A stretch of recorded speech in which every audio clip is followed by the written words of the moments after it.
Hello, everyone. So I got a couple of questions. People want to know, how do you get promoted and move up the ranks and become a general officer?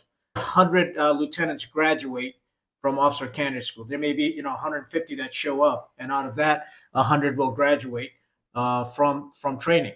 The others drop on request. You've all seen the movie Officer and Gentleman, and some just don't cut the mustard, so they're asked to leave. So out of that 100 that graduate, when you get to the operating forces, once all the training is done, which is generally about a year and a half worth of training, you get to the operating forces. The bottom 10% is typically doesn't make it.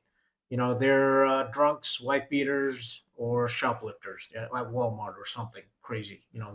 Absurd. The top 10% are the ones that aren't really satisfied. The Marine Corps, doesn't meet their needs. So they do their initial commitment of 4 years and they move on. They go to Harvard Law School, they go to business, go get their MBA or become entrepreneurs. So it's the 80% that's left over. So that 80%, about 100% of those typically get promoted to captain. And then the same cycle starts again. The top 10%, and the same thing happens to the bottom 10%. Something crazy will happen in their personal lives or something, and they're asked to leave. So you had 64 that were eligible to be selected for major. Out of that, 51 uh, will become a major. So then out of the 51, out of the 51 that are now majors, that are eligible to be lieutenant colonels, again, the top 10%, bottom 10% fall out. So 41 move up and become lieutenant colonels. So 41 of the original 100 officers that started out become lieutenant colonels. And then after the rank of lieutenant colonel, so 41 lieutenant colonels are eligible, and roughly about 33 of those will become a colonel. So out of the original 100, 33 will become colonel, and that's about right. The range is anywhere from 30 to 40% will become a colonel, and then once you become colonel, then it all depends on who's the general officer that's sponsoring you and pulling you along. If you've worked at a senior level, at a 3-star level, and you've got the visibility or a 4-star level, and they say, hey, this guy needs to be a general, chances are you'll become a general. There's these little fiefdoms. The 3-stars have their own little fiefdoms, and it's a tribe, right? So if you belong to this tribe, and this 2-star, when 2-star becomes a 3-star, he kind of pulls you up, and if the 3-star becomes a 4-star, you're guaranteed. I mean, if a 4-star says that, I want, so and so to be a general officer, chances are you'll be a general officer. That means Commandant of the Marine Corps, the Assistant Commandant of the Marine Corps, or one of the combatant commanders. Selects you to say this guy should be a general officer. Chances are you'll become a general. And then along the way, also as a major, lieutenant colonel, you have to attend schools.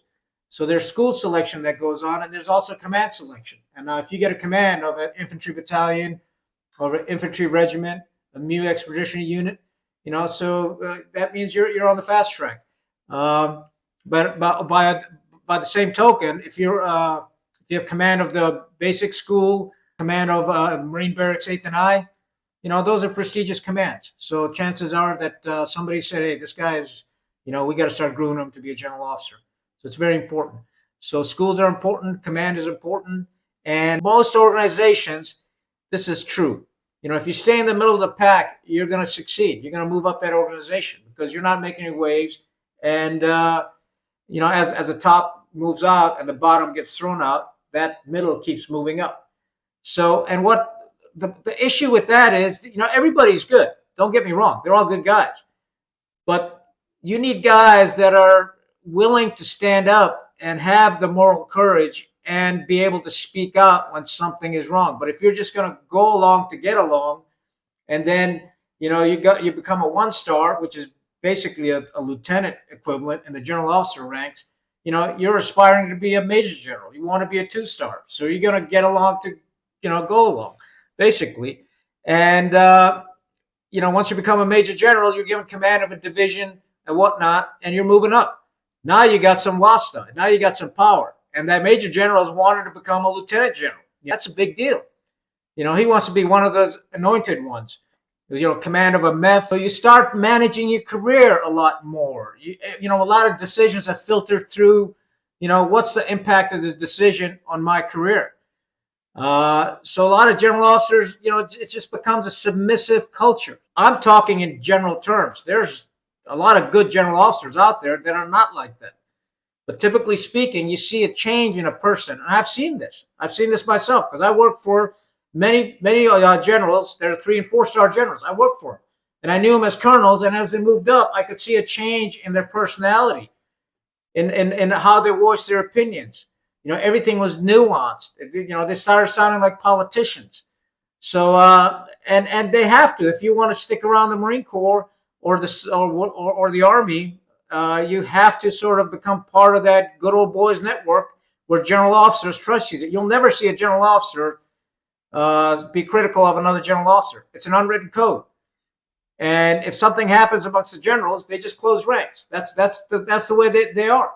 My point is, if you want to do well in the military, try to stay in the middle of the pack. Do well, work hard, be a good officer, but stay in the middle of the pack. If you're going to get ahead of the pack, you're probably going to get, disenfranchised, and you're probably going to get frustrated, and you'll probably say, the heck with this, I want to get out. And if you're at the bottom, a wife beater or a drunk, you're going to get thrown out because the military doesn't put up with that crap. So if you stay in the middle of the pack keeps moving up. As people fall to the wayside, they don't get selected for promotion. That middle keeps moving up, and finally you'll get to the position, as a lieutenant colonel, when general officers are looking around for the next generation of generals, and hopefully you'll be one of those selected. But if you are, don't forget where you came from and what is your primary responsibility. Is the young Marines, sailors, airmen, and soldiers. That's who you're responsible for. That's what got you there. So don't forget your roots, and that's very important. Officers that I know were just mediocre officers in the Marine Corps, but they became generals. Some general officers I know were fantastic officers. You knew as a lieutenant that this guy's going to do well. If you're a young lieutenant right now listening to this, don't try to be an overachiever. And be in the top, 10% of that group. Just stay in the middle of the pack. Just be a good team player. Do the best you can. And if it's meant to be, it'll happen. But don't ever compromise yourself, and always have the moral courage to speak up on behalf of the Marines. Your Marines, your sailors, your airmen, our sons and daughters depend upon you. You're not there to, serve your own career. You're there to serve our sons and daughters.